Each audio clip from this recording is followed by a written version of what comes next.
Сам дьявол нас влечет сетями преступлений. И смело шествуя среди зловонной тьмы, мы к аду близимся, но даже в бездне мы без дрожи ужаса хватаем наслаждение. Как грудь, поблекшую от грязных ласк, грязет в вертепе нищенском иной гуляка праздный. Мы новых сладостей и новые тайны грязные, ища сжимаем плоть, как перезрелый плод. Шарль Бодлер, отрывок из предисловия. Сборник «Цветы зла». Да, ребята, мы докатились до таких пафосных претензиозных вступлений. Но что поделать, душа поэта требует. И мне лично кажется, что фильм, о котором сегодня пойдет базар, иллюстрирует мысль в приведенном отрывке. Экранизация романа Энтони Берджеса, который Кубрик сначала купил, поворовал из него как сорока-воровка все, что ему нужно, а остальное выбросил. Несмотря на то, что Стэнли не умел писать собственные сценарии, он мог изменить посредственную книжонку и романчик до неузнаваемости.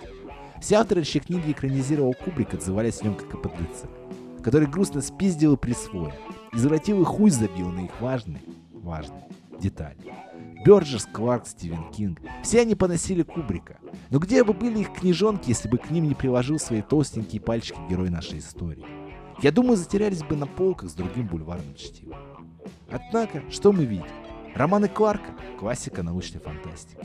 «Сияние» Стивена Кинга получает сиквел в 2019 году и эксплуатирует оригинальную картину Кубрика.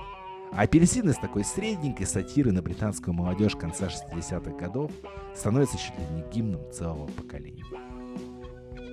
Бёрджес написал довольно личную историю. Ведь, например, эпизод с изнасилованием банды жены писателя случился в его собственной жизни. Его жену изнасиловали 4 солдата во время войны, и она потеряла ребенка. В главного героя, Алекса, автор вложил все свои переживания по поводу того, что у молодежи пропадают нравственные идеалы, а политическая позиция склоняется к социализму. Это видно по причудливому полуроссийскому жаргону банды Алекса. В книге полно чернухи и разврата.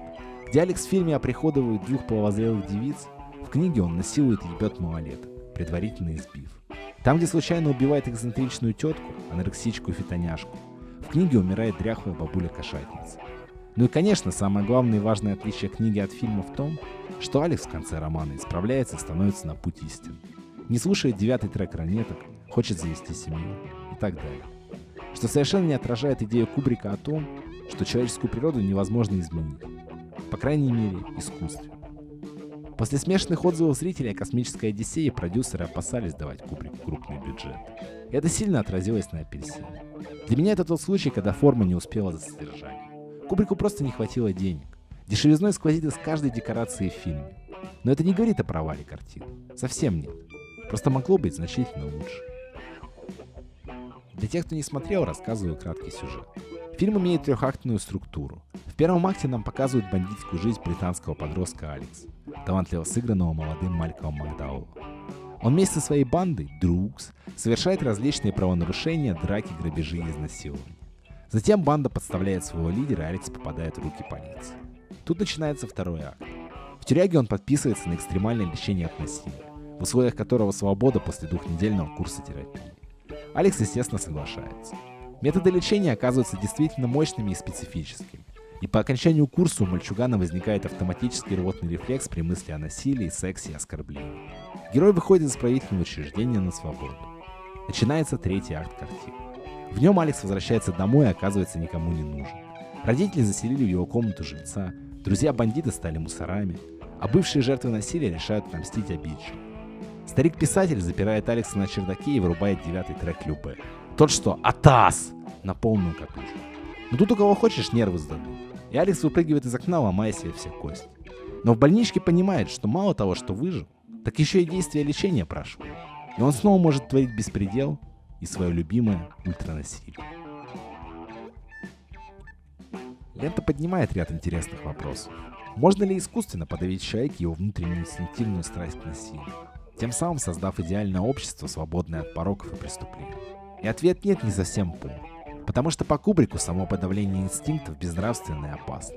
Все персонажи в фильме, за исключением священника и Алекса, не вызывают симпатии. Политики, родители, братки, тюремщики, потерпевшие. Все эти ребята отрицательные персонажи. Один Алекс при всех своих пороках хотя бы честен и искренен самим собой. Он не притворяется, не лицемерит и вызывает у зрителей этим чувство сопереживания и симпатии. Также мы можем заметить, что Алекс еще и верующий человек. Он держит дома статую 4 Иисусов, а в камере тюрьмы у него целый алтарь посвящен Божию. Эту деталь могли не все заметить, ведь она не поддается в ложь. Но нам как бы говорят, что религиозная мораль не делает человека хорошим и нравственным. Читая Библию, Алекс представляет себя римским центурионом, который избивает евреев и прикалывает Иисуса к кресту. Вместо того, чтобы исправлять, Библия подпитывает низменные желания героя, превращая уроки христианской морали в фарс и шоу, удовлетворение похоти и разврата. А разве вам не хотелось бы побывать в Содоме и Гоморе во время кокаин-порно-технопати, которые там регулярно проходили? Еще приходит мысль о бессмысленности запретов. Та мысль, которая никогда, наверное, не придет в голову власти. Ты можешь запретить людям слушать Тимура Муцураева, но мало того, что первое, что захочет человек, когда включит свой плеер, так это послушать Тимура Муцураева. Но он еще может и в текстах группы «Пилигрим» найти призывы к экстремизму и войне чеченского народа за свободу и независимость. Запрет вызывает только протест. И я вам запрещаю ставить лайки по этим видео, запрещаю слушать 12 тысяч маджахедов Тимура Муцураева и запрещаю смотреть фильм «Заводной апельсин». What will you do about it? Интересный факт. Картину запретили в Англии до самой смерти Кубрика из-за начавшейся волны молодежной преступности. Были даже случаи, когда бандиты одевались в костюмы банды Алекса и выходили громить улицы. Так что Джокер ваш идет нахер. Тут реальный синема-злобный. Хоакин Феникс, кстати, для роли Джокера вдохновлялся игрой Макдауэлла в «Заводном апельсине». Оттуда и была подрезана идея танцев и эпатажных движений во время совершения правонарушений. Автор идеи — сам Щит. Текст читала Хижина.